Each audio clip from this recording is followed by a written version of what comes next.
Hello everyone, Benji-Sales here, and welcome to another video. Today, I'm going to be doing a breakdown and analysis of some of the data that just came out for June NPD. So that means I'm going to be taking a look at the video game sales for hardware and software in the US for the month of June. Now, hardware is really boring this month, so that's going to be a very brief segment of this video, literally maybe 1 minute or so. Not a lot to talk about there, but software, there's a ton to talk about. We had some amazing performances from some new releases games this month, and we also saw some great holds from some titles that have been out for a while, as well as some huge boosts to some games that are older as well. So software, there's a ton to dig into, but first let's kick it off with hardware. So looking at hardware, Nintendo Switch was the best-selling platform for the month and was the only console to show year-over-year growth. Now, PlayStation and Xbox both had a lot of promotions this month. PlayStation 4 had the Days of Play sale, which saw the Pro console discounted, and then they released a new Slim bundle, that wasn't discounted, but it did have like a unique design on it. Xbox had a ton of deals right around E3 on their consoles, and they also released that purple Fortnite Xbox One S bundle. But these consoles are just getting a little bit too old, a little bit too long in the tooth to compete with the Nintendo Switch on a monthly basis, barring something crazy happening, something really major to push hardware. But in this time of year, in your standard months, they just don't have enough left in the tank to pass the Switch. So they're both down year over year in terms of PlayStation and Xbox, but again, that shouldn't be too surprising. They've been down every single month this year, and Switch has also been up year over year every single month this year. So that really kind of shows you where hardware is going, and that's really all there is to talk about in terms of hardware. Like I said, very boring month on that front, just not a lot else noteworthy to break out. So let's move on to software. First, let's take a look at your June top 20. Now, I'm going to only go into in depth right here on this segment, some of the non-standout, like crazy big releases this month. I'm going to, right after this, dig deeper into those really big performance and new releases. So this is just going to be a quick look, and then I got a lot more to talk about in terms of the big releases in just a second. So Super Mario Maker 2 tops the list as your #1 selling game. Crash Team Racing comes in at number 2. Mortal Kombat 11 holds strong at number 3. Quick note on Mortal Kombat 11, it's now the third best-selling Mortal Kombat game ever. It's already passed Mortal Kombat 2011, which was really like that, almost reboot of the franchise that really brought Mortal Kombat back into the spotlight. Mortal Kombat 11 has not surpassed Mortal Kombat X yet, but I do expect that to happen. Probably not in too long, right? Mortal Kombat 11 has been doing incredible. It was #1 the last 2 months, and now it's still number 3 this month, so it's just doing incredible. Number 4 is Grand Theft Auto 5. My goodness, this game just will never die. Can Grand Theft Auto 6 hope to match 5 in sales? I honestly don't know. Out of the gate, 6 will be enormous, but the legs on 5 are, wow, almost like nothing I've ever seen. Actually, not almost. They are like nothing I've ever seen. Number 5 is Minecraft, another, leggy beast that's been out forever. Number 5, incredible performance. Number 6, Super Smash Bros. Ultimate, another legs. Number 7, Marvel's Spider-Man. Now, this is incredible because this game was only priced at $20. It was on sale during the Days of Play. So for it to hit number 7, now June's not a crazy busy month overall, but still, for it to hit number 7 that cheap on the price point, it must have moved a lot of units. And Spider-Man's also the best-selling comic book game ever in the U.S., passing Batman Arkham City. So congrats to Insomniac Games, just utterly incredible. NBA 2K19 at number 8, Mario Kart 8 at number 9. Number 10's Days Gone. I'm going to go a little bit more into Days Gone in just a minute. We got some stuff to talk about there. 11, Rainbow Six Siege. Again, incredible how it holds on. Red Dead Redemption 2, number 12. Still selling great, but it does show you, Red Dead's just not having the kind of legs Grand Theft Auto 5 did. But, let's not pretend like Red Dead's not selling. It's been out for quite a while, and it's still in your top 12. So, game's still doing well. It's just not the next Grand Theft Auto. Number 13, Breath of the Wild. 14, MLB The Show. 15, Black Ops 4. 16, The Division 2. Big drop. I'm starting to notice Division 2 starting to really slow down. So it showed some pretty good legs for its first couple months. It placed pretty decently, but it's really starting to fall off now. So, hopefully they can rejuvenate sales of that title with some of the upcoming DLC and expansions that they have for it. Because while it has done well overall, it's definitely starting to slide. And New Super Mario Bros. U Deluxe number 17, Assassin's Creed Odyssey number 18, Mario Party number 19, and then a big boost for God of War again. It enters your top 20 thanks to those Days of Play sales. Now your top 10 year-to-date for 2019, Mortal Kombat 11 is at number 1. Incredibly impressive. Nothing's probably going to be able to pass Mortal Kombat until towards the end of the year. Once we hit like September, October, November, once we start getting those Call of Duties and Borderlands 3s and things like that. But Mortal Kombat 11 just holding on strong, and then that number 1 position. Kingdom Hearts 3, number 2, incredible. As I tweeted recently, Famitsu said that it was the number 1 selling game in Japan for the first half of the year, and here it is at number 2 for the year in June. So halfway through the year, it's number 2 in the U.S. Kingdom Hearts 3 is an enormous success for Square Enix. Number 3, the Division 2. So like I said, even though you are seeing it starting to slide pretty hard, on a monthly basis overall for the year, it is at number 3. So it's doing well, but it is slowing down.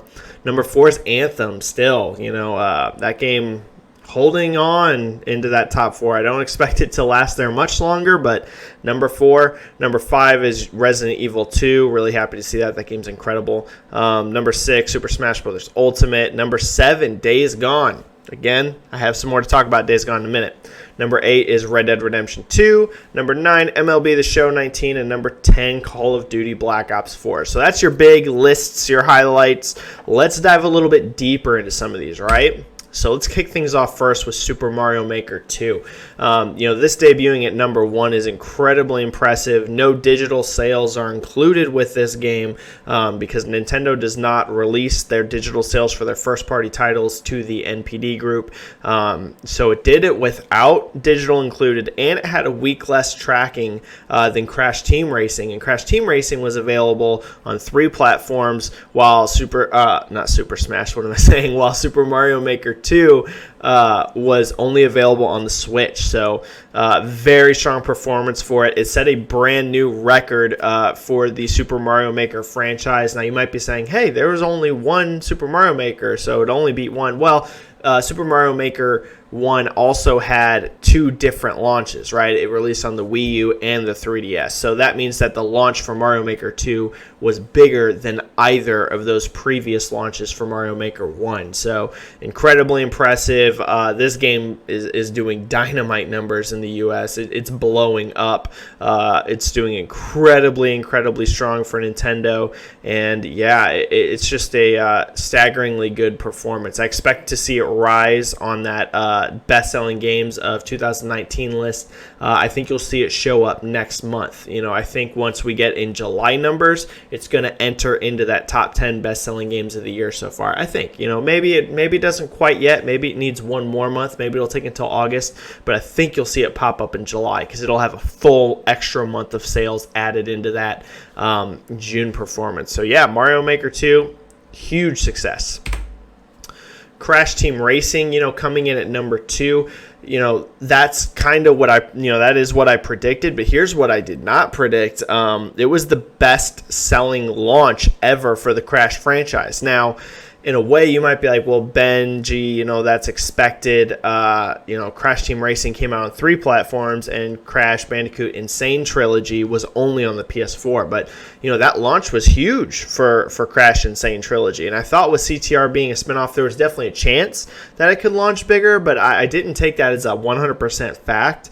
But it did, man. It's the biggest launch ever for Crash. Now, I still don't expect this to sell as well as the Insane Trilogy long term. That's the more thing I've been talking about is long term.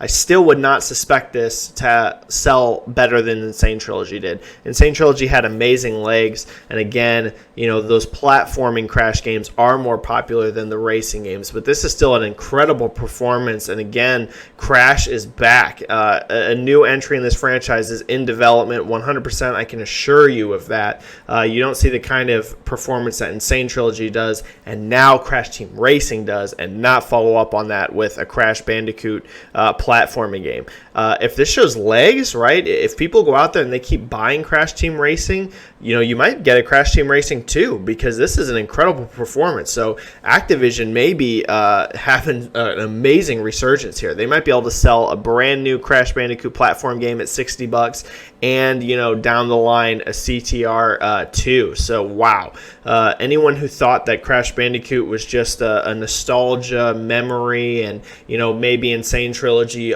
people are going to play those platforming games, but besides that, it's just the nostalgia. They don't really care about Crash long term. Well, this kind of just shuts that up quick, because if people were burned out after playing Insane Trilogy and that was enough Crash for them, they would not have gone out in the numbers they did and bought Crash Team Racing. So yeah, incredible performance there. PS4 was the vast majority of sales. Of course, Crash has a very strong attach rate to PlayStation fans, but it did well on the Switch and Xbox as well. Days Gone. Now, I wanted to break this out and talk about this a little bit more, just because I feel like there's a huge misconception out there with some people about how Days Gone is performing. And part of that is Sony's own fault, because they refuse to put PR out there. I've kind of poked the bear a little bit on Twitter and have tried to get them to give us something, but they clearly just do not want to do PR around this title. I don't know if this is the kind of thing like this is just Sony's plan moving forward, is unless something's like a record launch, they're just not going to do PR on it. I don't have any information on that. I might be able to do some asking around and try to find out, what's going on that front, but I can't make any guarantees on that. But I do think I'm going to start asking about that, because it is weird to me. Days Gone is now the best-selling exclusive of any exclusive game that launched in 2019. So it's beaten any exclusive on PS4, on Switch, or on Xbox this year in sales in the US. It's only number 2 for the year, behind Super Smash Bros. Ultimate, which of course released last year, the very end of last year, but it wasn't a 2019 release. So it's the number 1 selling exclusive of a game launched this year, number 2 of any exclusive period in terms of sales for this year. And it's done incredible in Japan, incredible in Europe. This game has been putting up massive numbers for an exclusive new IP. So I wanted to break this off and highlight this for you, and it's showing legs. It's still at number 10, for the month, and it's number 7 year to date of any game. So I just wanted to really put some emphasis on there. Don't get it twisted. Days Gone is a huge success. The fact that Sony's not putting PR out there doesn't mean that they see this as some kind of failure, or, oh man, the game is not selling well. Trust me, Days Gone is selling extremely well, especially for an exclusive on one platform. So, maybe, like I said, Sony's just not going to do PR unless it's a record, or maybe they're just kind of waiting until it hits like a major sales milestone, right? Maybe once it passes like 5 million in sales, maybe they'll come out and say something about that. Or if it can eventually hit like 8 million, like a really big number, maybe they're waiting for something like that because they don't want people to necessarily compare it to Spider-Man's launch or God of War's launch, which I think is silly. You can release PR if it's not a record. As long as the game's selling well, why not talk about it? Why not brag about it? I brag about it on Sony's behalf on Twitter all the time, and I think it's a good thing. I think what I'm doing helps get the game attention, and I think if Sony did that themselves, the game would get even more attention. So just wanted to break it out. Just wanted to highlight Days Gone is doing extremely well. All right, everyone, I think that's going to pretty much sum up my June NPD thoughts. Overall, it was a pretty exciting month in terms of software. There was definitely some cool stuff worth talking about this month. Hardware's boring. I'll be doing an NPD predictions video for July, of course. That'll be coming up once tracking period ends for that. Thanks again for watching, everyone. If you like the video, make sure you hit like and subscribe. Helps out the channel a bunch. And if you want to, make sure you follow me on Twitter at Benji-Sales if you don't already. The link will be in the description to my Twitter. That's where I'm the most active. I love making YouTube videos. I'm going to keep doing that moving forward, but I'm definitely the most active on Twitter. So if you ever want to talk to me or just get some of my thoughts on video game sales in the industry, that's the best way to reach me. Thanks again, everyone, and I will see you in the next video.